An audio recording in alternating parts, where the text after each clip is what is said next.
hate them, where the motto of this conference was, it sounds so deep, was, an enemy is someone whose story we were not ready to hear. It sounds so deep, you know, like, okay, this time, sorry, you, not yourself. You are already dead from, like, you know, I objectifies you, you are my enemy. But if I allow you to tell your story, I can see you are also a person with your fears, dreams. I can not any longer hate you. I think this is doubly false, worthless, existentially.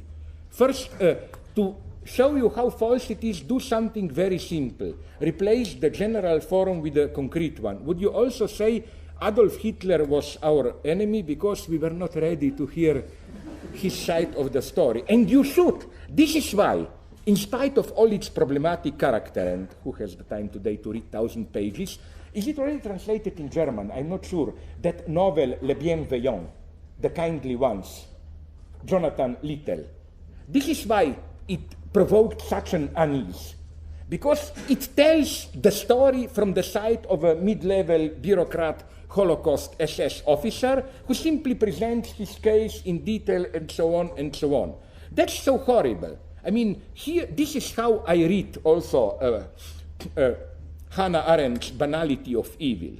I mean, you know, when you have an evil person who does horrible things, it's not that if you look closely, you will discover a monster. No, you will discover somebody who likes his children. Maybe he's even ready to sacrifice himself for his friends and so on and so on. Incidentally, if you read that book, which is totally worthless theoretically, I think, but was a bestseller, Goldhagen, Hitler's Willing Executioners. The only interesting thing I find in this book is the name of the author. This is a guy who claims that, you know, anti-Semitism is his German collective identity and so on. And this guy's name is Hagen and Gold. Hagen, you know, it's the figure in Wagner's Ring who is looking for gold. It's a wonderful joke.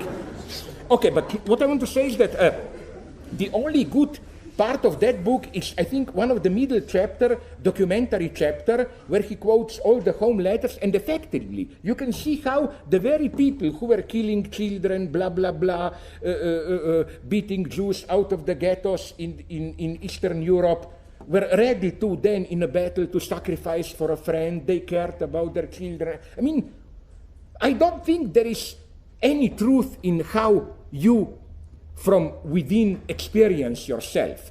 The story you are telling yourself about yourself, this is what in psychoanalysis we call fantasy as a fundamental lie, is a fundamental lie. That's not the truth. The truth is what you try to cover with the story. The truth is, as they say in X-Files, you know, the truth is out there. I mean, you know, your inner self-experience is not true. And here, I think, poets were always ready to provide the way you experience yourself, and in this way to be used to legitimize violence and so on and so on. So if you